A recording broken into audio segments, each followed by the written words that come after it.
शुरू करें आईएएस का सफर एपेक्स आईएएस के साथ। कॉन्स्टिट्यूशनल बॉडी और नॉन कॉन्स्टिट्यूशनल बॉडी हो गई स्टैट्यूटरी जैसे कि, तो वहाँ से हर साल एक क्वेश्चन या दो क्वेश्चन, कभी कभी 3 क्वेश्चन इवन पूछ लिया जाता है। तो हम शॉर्ट में ज़्यादा टाइम भी वेस्ट इसमें नहीं करके एक शॉर्टली में लेके आया हूँ, उसका पीडीएफ भी शॉर्ट नोट्स का शेयर कर दूंगा। तो हम कवर करेंगे जहाँ जहाँ मोस्टली प्रीलिम्स पर्सपेक्टिव से पॉइंट पूछे जाते हैं उनको हम कवर करेंगे। ठीक है, तो चलो आगे बढ़ते हैं। पहली हमारी क्या है, पहली है इलेक्शन कमीशन। ठीक है, पहला है हमारा इलेक्शन कमीशन। तो इलेक्शन कमीशन पहले क्या पढ़ेंगे, फंक्शन। फंक्शन में क्या है कि ये जो पार्लियामेंट हो गया, स्टेट लेजिस्लेचर हो गया, या प्राइम मिनिस्टर, ये प्रेसिडेंट और वाइस प्रेसिडेंट के इलेक्शन कंडक्ट कराता है। ध्यान रखना इस पर। अब दूसरी बात ये है कि इलेक्शन कमीशन जो है वो जो लोकल बॉडीज होते हैं उसके नहीं करवाता है। लोकल बॉडीज के लिए जो इलेक्शन कंडक्ट करवाता है वो करवाता है स्टेट इलेक्शन कमीशन करवाता है। ठीक है, जो कौन सा आर्टिकल में 243 के अंदर आता है।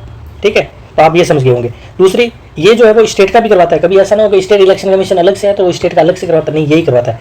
यहाँ जो है इसका जो आर्टिकल है 324 के अंदर आर्टिकल आता है। अब आपको ये बताना कि कौन से पार्ट्स के अंदर आता है कॉन्स्टिट्यूशन के अंदर। ठीक है, चलो मैं ही बता देता हूँ, 15 के अंदर आता है। अब हम आगे मैं पूछूंगा उसका बता देना।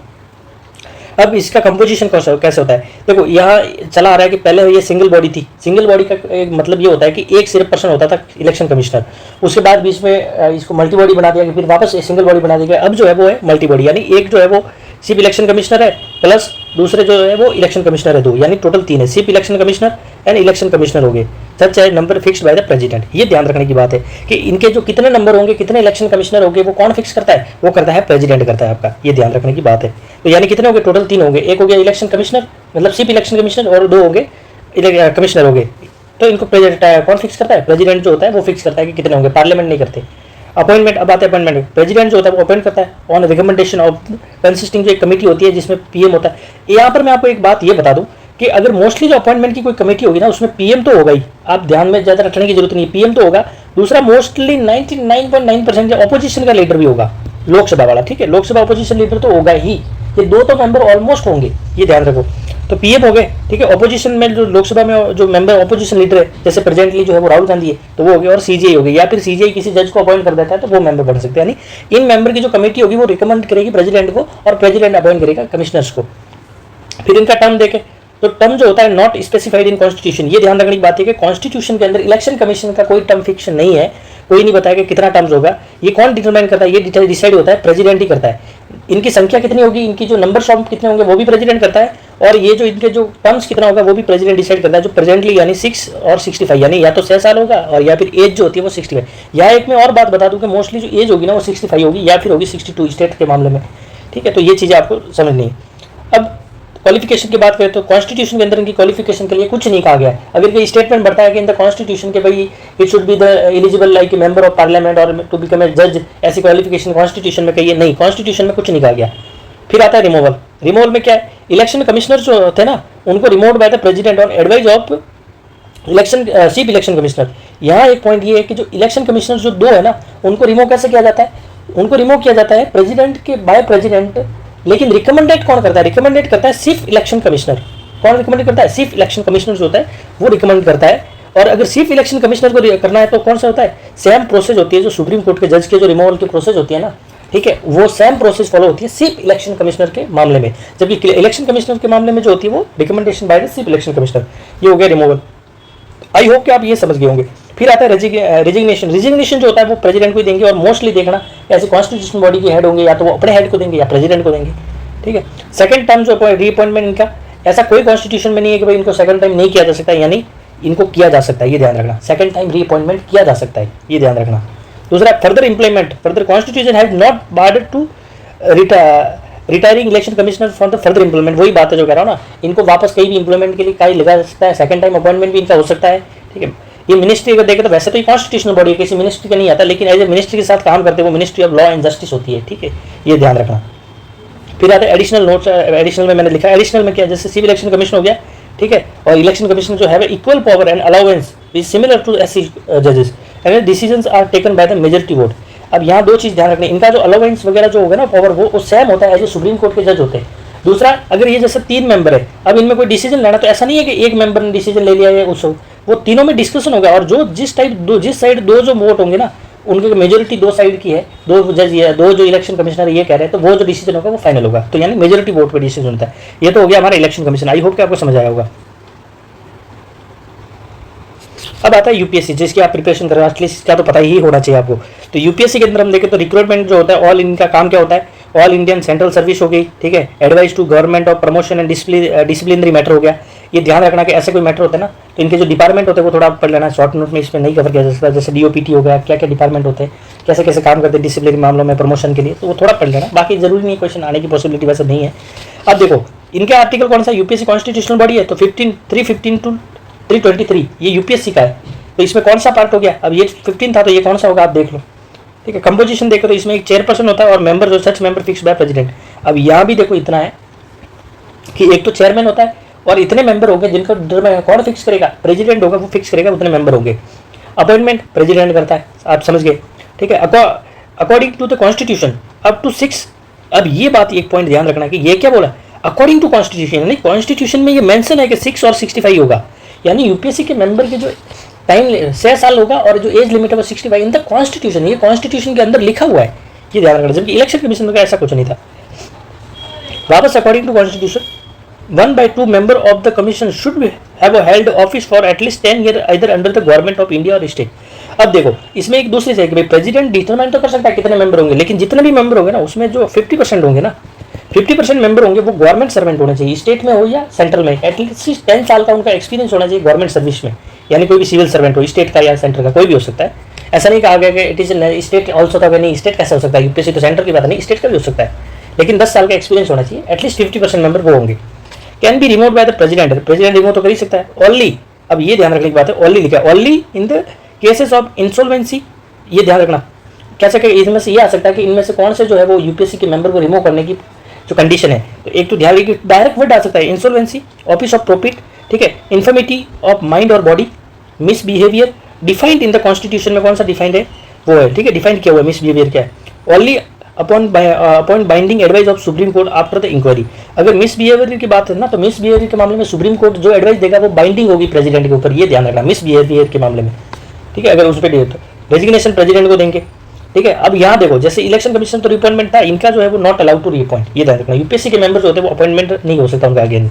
दूसरा चेयरपर्सन नॉट अलाउड टू, लेकिन इसमें एक बात है कि वापस रिअपॉइंटमेंट नहीं होने का मेंबर ये मैं आपको बता दूं कि जो मेंबर होते हैं ना वो चेयरपर्सन बन सकते हैं यूपीएससी के, ये और स्टेट के जो मेंबर है, ये स्टेट का चीफ मेंबर है वो यूपीएससी का मेंबर बन सकता है, ठीक है, या फिर यूपीएससी का मेंबर है वो चेयरमैन बन सकता है, लेकिन चेयरमैन होता है वो वापस अपॉइंट नहीं हो सकता, और दूसरी जगह जैसे कोई डिपार्टमेंट में इंप्लॉयमेंट नहीं जा सकते। इसी में ये जो मेंबर होता है ना वो इसी में प्रमोशन हो सकता है, ये ध्यान रखना, ठीक है।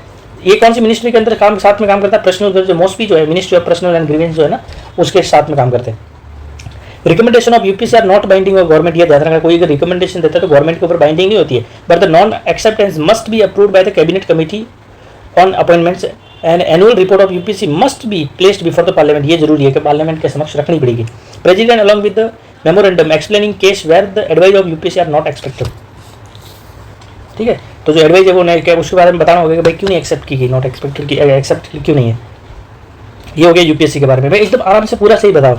ये अब आ गई स्टेट पीसीएस, तो सेम की सेम है, recruitment of state service, advice of government on promotion of disciplinary matters and assist, ये सेम जो यूपीएससी काम करता है वो सेम करता है, ठीक है। जुडिशियल सर्विस में भी जैसे स्टेट की जुडिशियल सर्विस है ना, assistant for farming, rule of appointment of judicial service of the state other than post of district जज को छोड़ के दूसरी जितनी भी जुडिशियल सर्विस है उनमें भी वो भी यही करवाता है, ये भी सेम में ही आता है। देखो दोनों सेम में ही आएंगे, ऐसा नहीं है कि अलग अलग होंगे। तो इनमें चेयरमैन और मेंबर जो होंगे वो फिक्स कौन करेगा, गवर्नर, उसमें कौन करता है, प्रेसिडेंट करता है, तो स्टेट वाले में, या जो अपॉइंट कौन करता है, गवर्नर करेगा। अकॉर्डिंग जैसे जैसे इनमें जो चीफ मिनिस्टर और लोग विधानसभा का जो है अपोजिशन लीडर होगा, अपॉइंटमेंट जो इनकी जो एज की देखो मैंने कहा स्टेट के मामले में 62 होगा मोस्टली, इनका भी कॉन्स्टिट्यूशन में दिया हुआ है, ध्यान रखना 6 and 62 दिया हुआ है स्टेट वालों का। दूसरा अकॉर्डिंग टू द कॉन्स्टिट्यूशन जिसमें जो भी हाफ मेंबर होंगे ना वो या तो central service government Indian service के मेंबर होंगे या फिर स्टेट सर्विस के होंगे, वो हाफ मेंबर होंगे जिन्होंने 10 साल सर्विस की है, ये सेम प्रोविजन है। Can be remove by the president only in जैसे इंसॉल्वेंसी हो गया, ऑफिस ऑफ प्रॉफिट हो गया, इन्फॉर्मिटी एंड माइंड और बॉडी हो गया, मिसबिहेवियर जिसमें सुप्रीम कोर्ट अगर कुछ कहता है तो वो बाइंडिंग होगा, इनमें भी सुप्रीम कोर्ट है, हाई कोर्ट नहीं है, ध्यान रखना स्टेट वालों में भी, ठीक है। दूसरा गवर्नर, अब ये इसमें क्या रिजिग्नेशन किसको देंगे, गवर्नर को देंगे। अपॉइंटमेंट अगर दूसरे जो जगह अपॉइंटमेंट नहीं हो सकता, यानी जो इनके मेंबर और इसका जो चेयरमैन है ना वो वापस अपॉइंट नहीं हो सकता इसी में, दूसरे एम्प्लॉयमेंट में जा नहीं सकते, यानी ये सिर्फ कहा जा सकते हैं इनके जो मेंबर है स्टेट पीसीएस के वो मेंबर चेयरमैन बन सकते हैं, या फिर जो चेयरमैन होता है वो यूपीएससी का मेंबर बन सकता है, या फिर मेंबर जो होता है वो यूपीएससी के मेंबर बन सकते हैं, दूसरी जगह कहीं नहीं जा सकते और रीअपॉइंटमेंट इनका नहीं हो सकता। ये सेम की सेम चीज़ है जो मैंने आपको बताई। रिकमेंडेशन ऑफ स्टेट जो है ना नॉट बाइंडिंग है, गवर्नमेंट के ऊपर बाइंडिंग नहीं है। एनुअल रिपोर्ट जो होते हैं वो must be placed before the state legislature के सामने रखनी पड़ेगी, गवर्नर रखवाएगा, ठीक है। और अगर एक्सेप्ट नहीं करते तो रीजन बताना होगा, लेकिन बाइंडिंग नहीं है। ये हो गया स्टेट का जो सिमिलर पॉइंट है। अब आते हैं फाइनेंस कमीशन के ऊपर, ठीक है। फाइनेंस कमीशन के ऊपर, फाइनेंस कमीशन के अंदर क्या है, ये एक advising government on the tax devolution, जैसे टैक्स को कैसे स्टेट के अंदर बांटना है, डिवोल्यूशन करना, वो बताता है। Granting aid and other matters referred to it by the president, जैसे कोई ग्रांट देना या कोई दूसरा मैटर जो प्रेसिडेंट ने बताया कि इस पर मुझे थोड़ी एडवाइस दो कि ऐसा फंड कैसे कैसे यूटिलाइज करना है, तो उस पर भी एडवाइस दी जाएगी, ठीक है। President in interest of the sound of finance, ये आर्टिकल 280 के अंदर आता है। तो आप बताना कि कौन सा पार्ट है। चेयरमैन तो होता है और इसमें होता है टोटल 5 मेंबर, एक चेयरमैन होता है और 4 अदर मेंबर होते हैं। टोटल कितने होते हैं? 5 मेंबर होते हैं, 1 + 4। अपॉइंटमेंट कौन करता है? प्रेसिडेंट करता है। Constitution authorise parliament to determine the qualification जो है इसकी कौन डिसाइड करेगा? फाइनेंस कमीशन के जो मेंबर है उनकी जो क्वालिफिकेशन डिसाइड कौन करेगा? पार्लियामेंट करेगी। कौन करेगी? पार्लियामेंट करेगी। किसने कहा है? कॉन्स्टिट्यूशन में कहा है parliament will decide according to the, इसमें फिर एक्ट आया था according to the finance commission act 1951 का एक फाइनेंस कमीशन एक्ट आया था, जिसमें ये कहा था कि चेयरमैन जो होगा ना पर्सन विद एक्सपीरियंस होता है, पब्लिक अफेयर का एक्सपीरियंस होना चाहिए, ठीक है। प्लस मेंबर होते हैं जैसे पर्सन विद पब्लिक एक्सपीरियंस होता है, फिर मेंबर जो होते हैं वो जज हो सकता है, हाईकोर्ट का एक जज होगा, ठीक है। और ये पार्लियामेंट एक्ट में कहा है, कॉन्स्टिट्यूशन में नहीं कहा है, ध्यान रखना। कॉन्स्टिट्यूशन में कहा है पार्लियामेंट डिसाइड करेगी, ठीक है। पर्सन एलिजिबल टू, और या फिर हाईकोर्ट का जज हो या फिर जज बनने की जिसके पास एलिजिबिलिटी हो, ठीक है। पर्सन टू स्पेशलाइज नॉलेज हो फाइनेंस और अकाउंट के, जिसमें स्पेशल नॉलेज हो उसमें, ठीक है। पर्सन जिसके पास बड़ा एक्सपीरियंस हो फाइनेंशियल मैटर से रिलेटेड या एडमिनिस्ट्रेशन मैटर से रिलेटेड हो गया। पर्सन जिसके पास स्पेशल नॉलेज हो इकोनॉमिक्स का, ये मेंबर है। ये टर्म थोड़ा याद रखना, लेकिन ये फाइनेंस एक्ट के थ्रू है, कॉन्स्टिट्यूशन के अंदर नहीं है, ठीक है। ये हो गया। फिर इनका रिमूवल जो है वो, क्योंकि वो तो प्लेजर ऑफ द प्रेसिडेंट होते हैं, जो प्लेजर ऑफ प्रेसिडेंट है वो तो कभी भी हटा सकते हैं, उनके लिए कोई विशेष करना नहीं है। रिजिग्नेशन होता है वो प्रेसिडेंट को बस दे ही सकते हैं, और एक 5 साल टर्म के लिए होता है, और इनको रीअपॉइंट किया जा सकता है, या दूसरे एम्प्लॉयमेंट में भी लग सकते हैं, कोई इशू नहीं है। मिनिस्ट्री ऑफ फाइनेंस के अंदर आता है, ये ध्यान रखना, ये मिनिस्ट्री ऑफ फाइनेंस के अंदर आता है। तो कॉन्स्टिट्यूशन एवरी 50 ईयर 5 साल में किया जाता है। अर्ली टाइम भी किया जा सकता है, मतलब पहले भी किया जा सकता है, अगर प्रेसिडेंट को लगता है तो पहले किया जा सकता है। एडवाइजरी रोल ओनली ऑन, ये रोल जो होता है वो एडवाइजरी होता है पार्लियामेंट का, ठीक है। अब देखो और क्या है। अब जीएसटी काउंसिल हो गई। अब जीएसटी काउंसिल आपको बताना कि जीएसटी का कौन सा कॉन्स्टिट्यूशनल अमेंडमेंट था, ठीक है। चलो मैं बता देता हूँ, जो 101 जो था कॉन्स्टिट्यूशनल अमेंडमेंट था, उसमें जीएसटी जोड़ी गई थी, ठीक है। अब आपको ये बताना है, ये तो हो गया 279A जो है, उस दूसरे कौन सा आर्टिकल है वो भी थोड़ा इससे रिलेटेड बता देना। इसमें कंपोजिशन कैसा होता है? इसमें देखो इसका काम क्या होता है, जैसे कोऑपरेशन हो गया, कोऑर्डिनेशन हो गया बिटवीन सेंटर और स्टेट के अंदर, ठीक है। कोऑपरेटिव फेडरलिज्म करना ताकि टैक्स सिस्टम को ईजी करवाना, स्मूथ एंड एफिशिएंट एडमिनिस्ट्रेटिव और GST in country. Article 279A हो गया। दूसरा, यूनियन जो उसका वोट शेयर होता है। अब देखो यहाँ जो वोट शेयर होता है ना, एक होता है 2/3, एक होता है 1/3, यानी 33% जो होता है वो यूनियन का शेयर होता है, ठीक है। Finance ministry and minister of state and removal, ठीक है। Revenue state ministers and other prefer होता है, ठीक है। चेयरमैन जो होता है वो कौन होता है?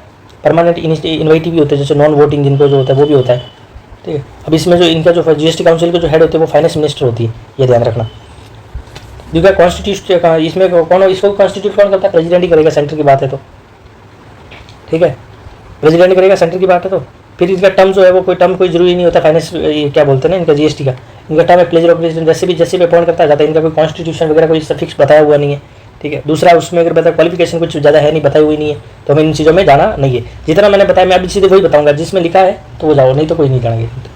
मिनिस्ट्री कौन सी आती है? मिनिस्ट्री ऑफ फाइनेंस है, ठीक है। तो chairman and union finance minister and vice chairman जो होता है वो among minister of the state. Vice chairman हर साल जो बारी से स्टेट होते हैं उनमें से वाइस चेयरमैन होता है। अब देखो डिसीजन जो होता है वो 3/4 के बेसिस पे लिया जाता है, यानी 4 में से 3 जो पक्ष में होंगे ना वो डिसीजन लिया जाएगा। उसमें से जो 50% जो कोरम भी पूरा होना चाहिए मीटिंग के लिए, ये ध्यान रखना। अब जैसे 2/3 जो होता है ना उसमें वो स्टेट का वोटिंग होता है, और 1/3 होता है वो होता है किसका? वो होता है सेंटर का, ये ध्यान रखना। जो डिसीजन लिया जाएगा वो 3/4 बेसिस पे लिया जाएगा, और 50% कोरम चाहिए पूरा करने के लिए। फिर नेशनल कमीशन एससी। अब देखो मैं साथ साथ पढ़ाऊंगा एससी, एसटी और ओबीसी यानी बीसी, इनके सब क्या। अब मैं एक दूसरी अलग अलग चीज़ थोड़ा ये साथ में पढ़ाऊंगा, कब बना आपको ये चीज़ें पता होनी चाहिए। कॉन्स्टिट्यूशन, अब आपको क्या बताना है? इन तीनों का कॉन्स्टिट्यूशनल अमेंडमेंट याद कर लेना है, कब बना हुआ है।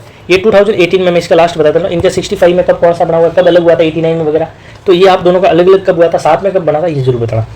देखो इनका काम तीनों का एक ही काम है, हालांकि माइनॉरिटी वाला भी है, लेकिन माइनॉरिटी को एक बार रख लेते हैं। ऐसे जैसे evaluating working for the constitutional and legal safeguard available to SC, यानी लीगल सेफ गार्ड क्या अवेलेबल है, कोई ऐसा एक्ट है या कोई ऐसी स्कीम्स है जो एससी से, या कुछ ऐसा इशू है जो रिजोल्व करने की जरूरत है, वो सेंटर को एडवाइस करे, गवर्नमेंट स्टेट को एडवाइस करे कि आपको स्टेप लेना चाहिए, तो ये तीनों का काम यही है, ये एडवाइस देना। अब देखो एससी जो है वो 338 यानी 380 आर्टिकल में आता है कॉन्स्टिट्यूशन के। एसटी होता है वो ए के अंदर हो गया 338 ए के अंदर। बीसी जो है वो हो गया 338 बी के अंदर हो गया, बी से बीसी, ये ध्यान रखना। दूसरा यूनियन, अब इनका देखो, अब जैसे चेयरमैन होता है एक, ठीक है, एक वाइस चेयरमैन होता है और 3 अदर मेंबर हो गए, 1 + 1 + 3 यानी टोटल कितने मेंबर हो गए? टोटल हो गए 5 मेंबर हो गए। इसमें भी सेम मेंबर है 5 इसमें भी मेंबर है SC/ST में। दूसरा प्रेसिडेंट अपॉइंट करता है, इनको भी प्रेसिडेंट अपॉइंट करता है। कॉन्स्टिट्यूशन जो सर्विस टेन्योर जो होता है डिटरमाइंड बाय प्रेसिडेंट। अब इन्होंने इसमें जो कंडीशन और जो इनका टेन्योर होगा ना वो कौन डिटरमाइन करेगा? तीनों का, वो तीनों का डिटरमाइन करेगा प्रेसिडेंटली, जो करंटली 3 साल है, 3 ईयर्स है। अभी सिर्फ कितना इनका? अभी 3 साल का टेन्योर है और डिसाइड कौन करता है टर्म्स है? वो करता है प्रेसिडेंट। अब देखो ओरिजिनल एक का पढ़ लेते हैं। ओरिजिनली 388 प्रोवाइड स्पेशल ऑफिसर, पहले ओरिजिनली में जो आर्टिकल था ना 380, ये थोड़ा ध्यान रखना, वो SC/ST के लिए स्पेशल ऑफिसर की बात करता था। फिर गवर्नमेंट ने पैरेलल एक non statutory multi member commission भी बनाया था 1978 में। फिर गवर्नमेंट आगे चल के इस पर ये करती है कि SC/ST high level national commission बना दिया 65 कॉन्स्टिट्यूशन अमेंडमेंट मैंने कहा ना 90 में। फिर गवर्नमेंट इनको अलग अलग करके 89 जो था उनको अलग कर दिया मैंने, ठीक है। फिर आगे ये जो ST बढ़ा दिया 89 कॉन्स्टिट्यूशन अमेंडमेंट से ST बना दिया। फिर स्टैट्यूटरी बॉडी 93 में OBC का जो है वो स्टैट्यूटरी बॉडी 93 में जो ये मंडल केस आया था उसके बाद बन दिया था, आफ्टर मंडल केस जो आया था ना, ठीक है, इंदिरा साहनी वाला। तो फिर सुप्रीम कोर्ट का जो है आर्टिकल 102 यानी GST के बाद जो कॉन्स्टिट्यूशनल अमेंडमेंट हुआ 2018 में, उसमें BC के लिए कमीशन बना, कॉन्स्टिट्यूशन कमीशन। इन तीनों की जो मिनिस्ट्री है वो मिनिस्ट्री अलग अलग है। जैसे SC के लिए कौन सी मिनिस्ट्री है? SC के लिए मिनिस्ट्री है सोशल जस्टिस एंड एम्पावरमेंट होगी, जबकि ST के लिए ट्राइबल मिनिस्ट्री होगी, ये ध्यान रखना, ठीक है। बाकी जो है दोनों के लिए BC के लिए भी ministry of social justice and empowerment है। दूसरा एनुअल रिपोर्ट जो है कमीशन जो है वो प्रेसिडेंट को देती है, स्टेट के मामले में गवर्नर को देती है, और प्रेसिडेंट और गवर्नर जो हो गए वो पार्लियामेंट और लेजिस्लेचर के फ्रंट पे रखवाएंगे, ठीक है। डिसीजन डिसीजन जो है पार्लियामेंट के ऊपर या लेजिस्लेचर के ऊपर बाइंडिंग नहीं है, लेकिन स्टेप क्यों नहीं ले गया उसका रीजन बताना पड़ेगा, ये जरूर ध्यान रखना, ठीक है। सबकी सेम है। अब देखो, और अब स्पेशल ऑफिसर थोड़ा इनको देख लो। स्पेशल ऑफिसर जो है लिंग्विस्टिक माइनॉरिटी के लिए, इनको देख लेते हैं। इन्वेस्टिगेटिंग मैटर जो वो सेम जो है ग्रीवेंस और rising non implementation of constitutional safeguard वगैरह, लिंग्विस्टिक माइनॉरिटी से लिए कोई भी ऐसे स्कीम्स है वगैरह सेफगार्ड के लिए कोई करना है तो अगर वो इंप्लीमेंट नहीं किया जा रहा है तो वो करवाना होता है। ये जो आर्टिकल है वो 350B के अंदर ही ध्यान रखना इतना, ठीक है। अब इनके लिए एक स्पेशल ऑफिसर ही होता है, तो मोस्टली इनका हेडक्वार्टर जो है ना वो यूपी के अंदर है, ध्यान रखना। प्रेसिडेंट अपॉइंट करता है, ठीक है। अब दूसरा कंडीशन सर्विस वगैरह वो सब अभी कोई कॉन्स्टिट्यूशन में ऐसा कुछ कहा नहीं गया, प्रेसिडेंट डिसाइड करता है। Originally constitution did not make any provision with respect to office, originally constitution में कुछ था ही नहीं पहला, क्यों? तभी तो बी जुड़ा हुआ है। It was created following recommendation of the state reorganisation commission, ये जो बनाया था ना 7th कॉन्स्टिट्यूशनल अमेंडमेंट जो बना था 1956, जो स्टेट रीऑर्गेनाइजेशन एक्ट था ना, उसमें रिकमेंडेशन दी थी कि लिंग्विस्टिक माइनॉरिटी के लिए एक ऑफिस बनाओ में। मिनिस्ट्री कौन सी? माइनॉरिटी अफेयर्स मिनिस्ट्री के अंदर आता है, ठीक है। Operate under the minority ministry affair के अंदर ऑपरेट करता है, बस इतना आपको जानना है, पता होना चाहिए। फिर है CGA टैग, CAG जो है, अब ये देखना है, ये जो था head of the Indian audits and account of department, इनको कहते हैं guardian of the Indian finance का मनी का, पैसों का गार्डियन, पर्स जो होता है ना उसका गार्डियन है, भारत का जितना भी पैसा है उसके रक्षक कह सकते हैं टाइप के, ये होता है कैग जो CAG। आर्टिकल 148 से लेकर 151 तक उनका आर्टिकल माना जाता है, ठीक है। तो प्रेसिडेंट अब इनको अपॉइंट करता है, prescribe oath and before the president, oath भी लेता है ये स्पेसिफिक। ओथ कौन से शेड्यूल में आप मुझे बताओगे, कौन से शेड्यूल में ओथ इनकी दी हुई है? ये जो ओथ है वो प्रेसिडेंट दिलवाते हैं। Constitution empower parliament to determine condition of the, यहाँ ध्यान रखना कॉन्स्टिट्यूशन ने पार्लियामेंट को बोला है, प्रेसिडेंट को नहीं, पार्लियामेंट को बोला है कि इनकी कंडीशन डिटरमाइन करो। तो इनके लिए एक्ट लाया था पार्लियामेंट ने 1971 में एक्ट आया था, जिनमें ये बताया कि 6 और 65 यानी 6 और 65 ये था, ठीक है। सेम प्रोसेस था रिमूवल का, जैसे SC को रिमूव करते हैं वो सेम प्रोसेस उसी में फॉलो किया जाएगा, ये ध्यान रखने की बात है, ठीक है। बाकी प्रेसिडेंट को दे सकते हैं, अगर रिजिग्नेशन देना हो तो किसको देंगे? प्रेसिडेंट को देंगे, ठीक है। तो ये ध्यान रखना। बाकी यहाँ एक वापस आ गया कि इनको रिअपॉइंट किया जा सकता है या दूसरे एम्प्लॉयमेंट पे नहीं, ये अलाउ नहीं इनके लिए, कोई कैग के लिए CAG के लिए कुछ नहीं। CAG जो होता है वो एजेंट ऑफ द पार्लियामेंट, ये ध्यान रखना। अगर कोई स्टेटमेंट आता है कि agent of the parliament, yes, तो एजेंट थोड़ी हो सकता नहीं, एजेंट है, एजेंट ऑफ द पार्लियामेंट, ये किसी मिनिस्ट्री के अंदर नहीं आता है, ये एजेंट ऑफ पार्लियामेंट, पार्लियामेंट का आदमी है। Conduct audit of the finance commission हो गया, ठीक है, ठीक है। दूसरा जो CFS का हो गया वगैरह, जैसे कंसोलिडेटेड फंड ऑफ इंडिया हो गया, ठीक है। तो उन जितने भी ऑडिट हो गए, डिपार्टमेंटल ऑडिट्स हो गया वगैरह, ये सब जो होते हैं रिपोर्ट्स, दूसरे जितने भी ऑडिट्स होते हैं वो CAG करवाता है, और उनकी रिपोर्ट जो होती है वो पार्लियामेंट के सामने डायरेक्ट, ये जो होता है ना वो एजेंट यानी पूरा रिस्पॉन्सिबल टूवर्ड्स या अकाउंटेबल टूवर्ड्स पार्लियामेंट होता है ये CAG। ये हो गया हमारा। अब आते हैं attorney general. Attorney general article 76 के अंदर आते हैं, ठीक है। ये highest level officer of country का हाईएस्ट लेवल ऑफिसर होता है। अगर आपको देखो, अगर एक क्वेश्चन आ जाए ना, ये तो हो गया अटॉर्नी जनरल हो गया। एक होता है एडवोकेट जनरल जो स्टेट में होता है, ठीक है। तो ये ध्यान रखना, एडवोकेट जनरल जो हो गया वो स्टेट के लिए हो गया, अटॉर्नी जनरल जो है वो है सेंट्रल के लिए हो गया। ये ध्यान रखने की बात है। अब ये जो 76 में आता है, हाईएस्ट ऑफिसर होता है प्रेसिडेंट, इनको जो अपॉइंट कौन करता है, प्रेसिडेंट अपॉइंट करता है। दूसरा, hold office during the pleasure of president, ये ध्यान रखना, ये यानी प्लेजर ऑफ प्रेसिडेंट पे होता है। यानी मोस्टली होता है, अगर प्लेजर ऑफ प्रेसिडेंट है तो मोस्टली कैबिनेट के बेसिस पे, तो गवर्नमेंट जब चेंज होती है तो ये भी चेंज हो जाते हैं। Term of service determined by the president, term of service भी प्रेसिडेंट डिटरमाइन करेगा। Must be qualified to be become, इनकी एक कंडीशन है कि वही व्यक्ति बन सकता है जिसकी क्वालिफिकेशन ये है कि वो सुप्रीम कोर्ट का जज बन सकता है। ऐसी क्वालिफिकेशन रखने वाला व्यक्ति बन सकता है, ठीक है। बाकी इनको मतलब ये रिमूवल तो जैसे प्लेजर ऑफ प्रेसिडेंट है, लेकिन रिजिग्नेशन देना हो तो प्रेसिडेंट को दे सकते हैं। अपॉइंटमेंट वगैरह रीअपॉइंटमेंट करा जा सकता है, जब नोट अलाउ नहीं है तो मतलब उनका हो सकता है। मिनिस्ट्री ऑफ सोशल जस्टिस के साथ मिलकर काम करता अलग होता है, अंडर काम करता अलग होता है। मिलकर काम करता अलग है क्योंकि कॉन्स्टिट्यूशनल बॉडी होती है, वो मिलकर काम करेगी, वो इंडिपेंडेंट है। और अंडर काम करता है मतलब ये हो गया कि भाई हाँ इसके अंडर, जैसे फाइनेंस कमीशन फाइनेंस मिनिस्ट्री के अंडर है, ये ध्यान रखना। Process right to audience across all courts in country, जितने भी कोर्ट्स है वहाँ सब में जा सकता है, ठीक है। Right to speak and take in parliament proceeding, में बैठ सकता है, बोल सकता है, लेकिन वोट नहीं कर सकता क्योंकि वो मेंबर नहीं है। जितने भी प्रिविलेजेस मिलते हैं उनको इनको भी मिलेंगे, ठीक है। Is not full time consult government, it's not divided to private practice, ये प्राइवेट प्रैक्टिस के लिए उनको रोका नहीं जा सकता। ये स्टेटमेंट बन सकता है कि क्योंकि ये गवर्नमेंट के जो होता है ना, गवर्नमेंट उनको रोक नहीं सकती प्राइवेट प्रैक्टिस करने के लिए, लेकिन ऐसी प्रैक्टिस नहीं कर सकता जिससे गवर्नमेंट के अगेंस्ट हो मामला, ठीक है। तो ये हो गया इनका। अब एडवोकेट जनरल का सेम मामला है, 165 आर्टिकल में होता है, स्टेट का हाईएस्ट ऑफिसर होता है, गवर्नर अपॉइंट करता है। होल्ड, ये प्लेजर ऑफ गवर्नर के अंदर होता है, ठीक है। मस्ट बी क्वालिफिकेशन ऐसी होनी चाहिए कि हाई कोर्ट का जज बन सकता है, तो must be qualified to become a जज इन हाई कोर्ट। रिमूव, इनको रेजिग्नेशन किसको देंगे, गवर्नर को देंगे, प्लेजर ऑफ गवर्नर पे होता है, रीअपॉइंट वगैरह सब हो सकता है, ठीक है। Right to speak and take part in proceeding in state legislature में बात कर सकता है, जैसे ये वो कर सकता है अटॉर्नी जनरल, वैसे ये भी कर सकते हैं, ठीक है। अब और कौन सा है, अब आते, अब देखो स्टैट्यूटरी बॉडी हम मान लो मोस्टली, ठीक है। अब आते नेशनल कमीशन हो गया, नेशनल ह्यूमन राइट्स कमीशन हो गया। नेशनल ह्यूमन राइट्स कमीशन की बात करें तो ये रिव्यू करता है कॉन्स्टिट्यूशनल लीगल सेफगार्ड, ठीक है, pertaining to the human rights से हो गया। Submits its annual report to central and state government को, अपनी रिपोर्ट चेंज करता है। अब यहाँ एक मैं और बात बताऊँ कि दिल्ली के लिए कोई स्टेट कमीशन नहीं है, जैसे दिल्ली की स्टेट हो गया लेकिन स्टेट कमीशन हो, नहीं, दिल्ली के लिए नेशनल कमीशन होता है, वो काम करता है। Protection of human right act जो आया था 1993 के, ध्यान रखना 1993 के तहत सेटअप हुआ था। एक चेयरपर्सन होता है, 5 अदर मेंबर होते हैं, ठीक है। और देखो 1 + 5 + एक्स ऑफिशियो चेयरमैन जो होते हैं 7। अब ये ध्यान रखने की बात है, एक तो चेयरमैन हो गया, 5 मेंबर होंगे, और एक्स ऑफिशियो 7 जो है ना उसमें से होता है, एक तो होता है national commission SC ST OBC, ठीक है, और जो चाइल्ड एंड वुमेन डेवलपमेंट का हो गया चेयरमैन होता है वो, ठीक है। और जैसे माइनॉरिटीज़ का हो गया वो हो गया, ठीक है। सिर्फ जो PW वाले हो गए, ठीक, वो भी इनके मेंबर होते हैं, तो ये ध्यान रखना, ये जो होते हैं वो इनके मेंबर होते हैं।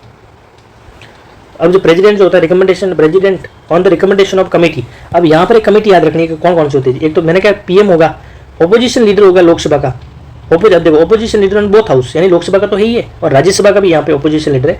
यूनियन होम मिनिस्टर यहाँ पे ह्यूमन राइट कमीशन के अंदर कौन है, यूनियन होम मिनिस्टर है। दूसरा, स्पीकर ऑफ लोकसभा का स्पीकर होता है, और डिप्टी चेयरमैन ऑफ राज्यसभा, यानी दोनों हाउस का ओपोजिशन लीडर हो गया, होम मिनिस्टर हो गया, प्राइम मिनिस्टर हो गया, स्पीकर हो गया लोकसभा का, और डिप्टी स्पीकर यानी डिप्टी चेयरमैन जो होता है राज्यसभा का। चेयरमैन क्यों नहीं, कि चेयरमैन जो होता है वो एक एज ए वाइस प्रेसिडेंट भी है इंडिया का, तो वो कैसे पार्ट बनेगा, ठीक है। तो डिप्टी चेयरमैन हो गया। तो ये जो होते हैं वो मेंबर होते हैं इनके, मतलब कमेटी के मेंबर होते हैं, वो रिकमेंडेड करते हैं प्रेसिडेंट को, फिर प्रेसिडेंट अपॉइंट करता है ह्यूमन राइट कमीशन के मेंबर को। इनका जो टाइम पीरियड होता है 3 से 17 साल है, 3 और 70, ये ध्यान रखना, इनके अलग है। 3 साल या तो हो सकते हैं या 17 साल, ऐसा कोई कॉन्स्टिट्यूशन में नहीं है, ये स्टैट्यूटरी है। Condition service determined by the central government, ये सेंट्रल गवर्नमेंट के ऊपर है। सेंट्रल गवर्नमेंट अगर चेंज करना चाहे तो इनको चेंज भी ही कर सकती है। दूसरा, चेयरमैन मस्ट बी रिटायर्ड। अब चेयरमैन कौन होना सकता है, जो इसका चेयरमैन होता है या तो वो चीफ जस्टिस इंडिया रह चुका हो, ठीक है, या फिर SC जज जो है वो रह चुका हो, ऐसी तो ऐसा मेंबर जो होता है वो चेयरमैन बन सकता है। जो मेंबर 2 और जो मेंबर होंगे ना, वो must be serving as a retired SC जज। सर्विंग और रिटायर्ड जो होंगे ना, 2 मेंबर और ऐसे होंगे जो या तो सर्विस में होंगे जज, या फिर रिटायर्ड में जज होंगे सुप्रीम कोर्ट के। प्लस 3 जो मेंबर होंगे, नॉलेज होना चाहिए, प्रैक्टिकल एक्सपीरियंस होना चाहिए रिगार्डिंग ह्यूमन राइट्स, और जिसमें से 3 में से जो है ना, 3 में से 2 कोई भी हो सकता है, और एक जो होगी वो वुमन होगी, ये ध्यान रखने की बात है। सिमिलर टू मेंबर जैसे होता है वो, अपॉइंटमेंट का प्रोसेस क्या होगी, अपॉइंटमेंट प्रोसेस सेम होगी जैसे UPSC के मेंबर की होती है, मैंने आपको बता दिया कि अपॉइंटमेंट कौन, ठीक है। तो टर्म जो होगी वो डिसाइड कौन करेगा, प्रेसिडेंट करता है, अभी एक्ट के अंदर है तो प्रेसिडेंट करता है। दूसरा क्वालिफिकेशन, मतलब उनको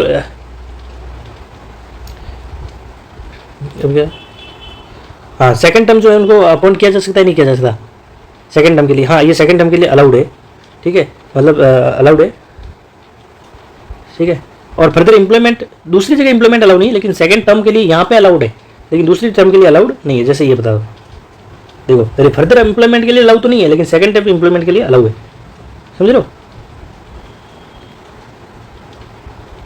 ठीक है।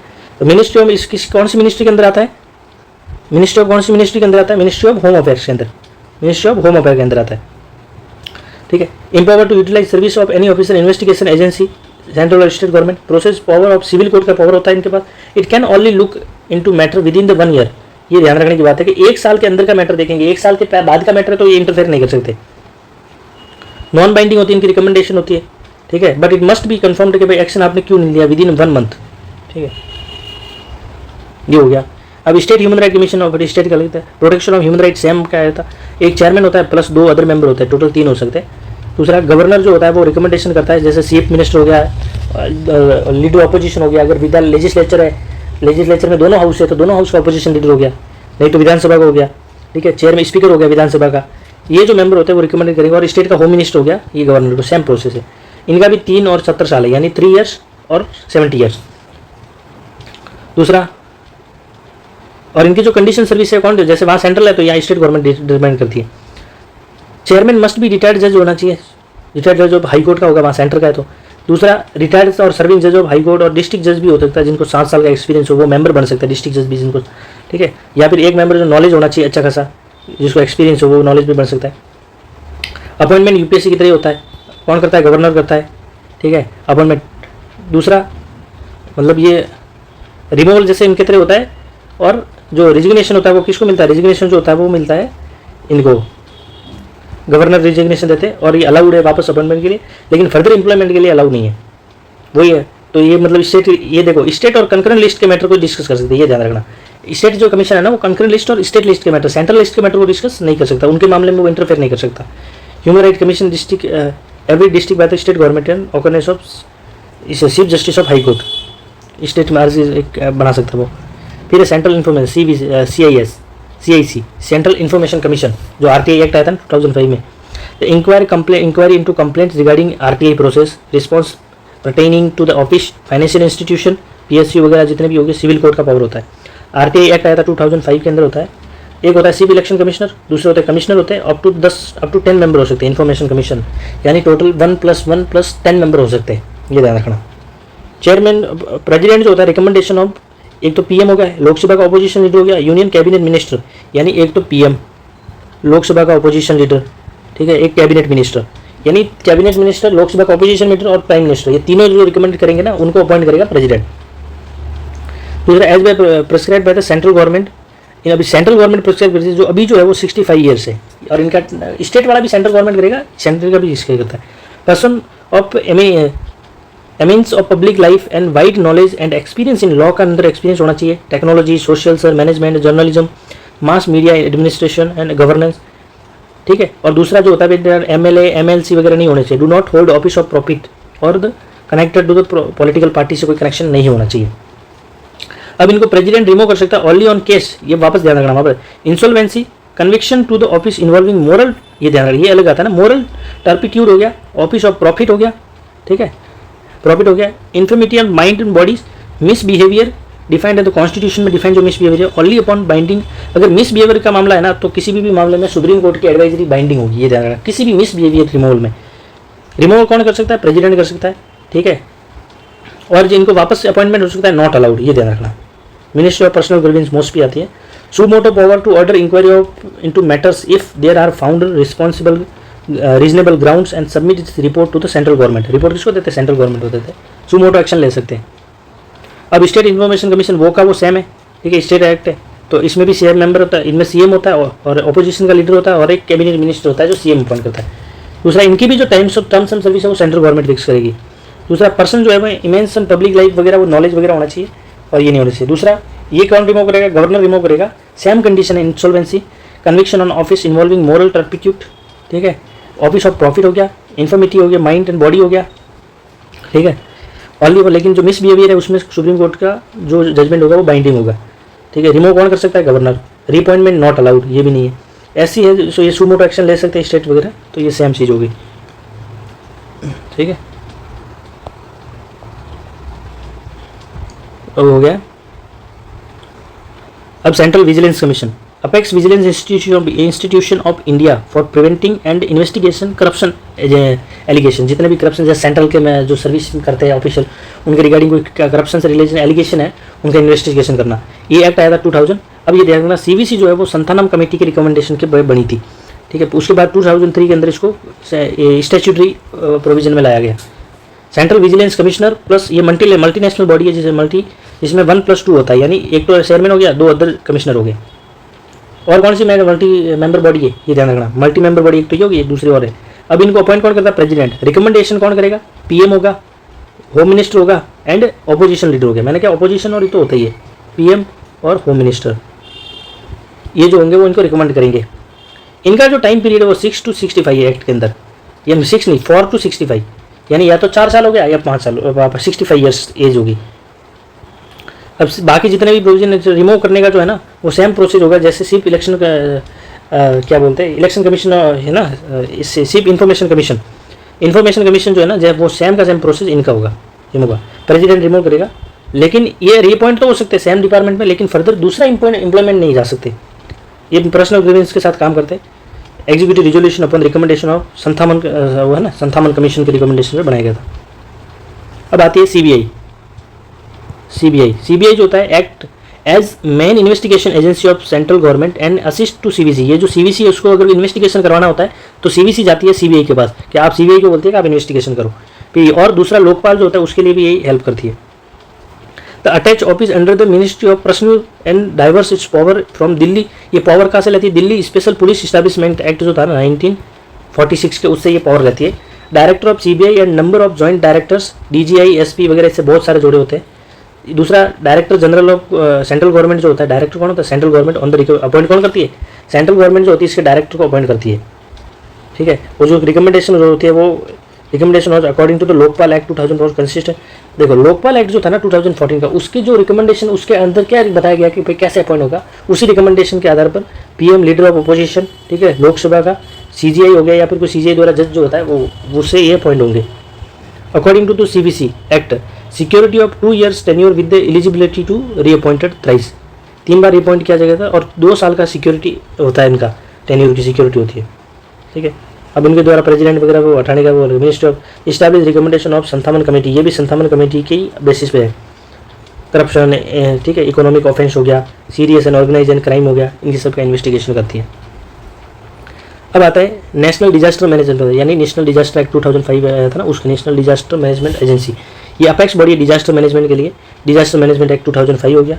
प्राइम मिनिस्टर इसका जो एक्स ऑफिशियो चेयरमैन होता है प्लस अप टू 9 मेंबर और होते हैं, ठीक है, ये ध्यान रखने की बात है। बाकी इसमें कोई ज़्यादा नहीं, मिनिस्ट्री ऑफ होम अफेयर के अंदर आता है, लेकिन चेयरमैन कौन होता है? प्राइम मिनिस्टर, ठीक है। इसके देखो स्टेट लेवल पे स्टेट होता है जहाँ सीएम हेड होता है, फिर डिस्ट्रिक्ट लेवल पे कलेक्टर होता है, ऐसे ये पूरी एक प्रोसेस चलती है। फिर आता है Lokpal ombudsman as a against the tyranny of officialdom and Lokpal Lokayukta act आया था 2013 के अंदर। एक होता है chairman plus up to 8 member जो होते हैं, जिसमें से 50% shall be judicial member and 50% should be from SC ST OBC और माइनॉरिटी और वुमेन से आना चाहिए, ये ध्यान रखना। 50% 8 एक तो चेयरमैन होगा, मतलब ये लोकपाल एक कोई आदमी नहीं है, लोकपाल एक बॉडी है जिसमें टोटल 1 + 8 यानी टोटल 9 मेंबर होते हैं। एक चेयरमैन होता है लोकपाल का और 8 मेंबर जो होते हैं, जिसमें से 4 जो होते हैं वो जुडिशियल यानी सुप्रीम कोर्ट, हाई कोर्ट से जजेस रिटायर्ड वगैरह होंगे, और 4 जो होते हैं वो SC ST OBC और माइनॉरिटी और वुमेन से मेंबर होंगे, ठीक है।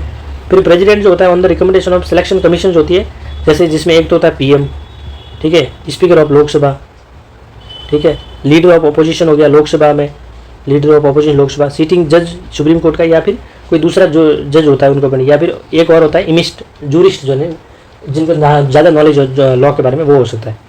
मिनिस्टर ऑफ पर्सनल गवर्नेंस के साथ under the preview of Lokpal में क्या क्या आता है? इंडिया के अंदर प्राइम मिनिस्टर भी आता है, लेकिन कुछ चीज़ें ही आती है, बस ज़्यादा कमी आती है। मिनिस्टर्स आते हैं, MP, officer from all groups ABCD सब आते हैं, सेंटर वाले, ठीक है, सेंटर वाले। It can not undertake action suo motu, ये ध्यान रखना, ये सुमोटो एक्शन नहीं ले सकता है, ऐसे स्टेटमेंट बना सकते हैं, ये सुमोटो एक्शन नहीं ले सकता। Lokayukta composition and function any of state, Lokayukta होता है वो स्टेट के अंदर होता है। अब आप बताना कौन सा स्टेट था जिसने पहली बार लोकायुक्त एक्ट लाया था, और कौन सा स्टेट जिसने पहली बार लोकायुक्त सेटअप किया था, ठीक है। तो ये हो गया आज। आई होप कि मैंने पूरा कंप्लीट कराया कॉन्स्टिट्यूशनल बॉडीज और स्टैट्यूटरी बॉडीज, तो आपको ये समझ आएगा, इतना काफ़ी है अगर आप याद कर लो ना।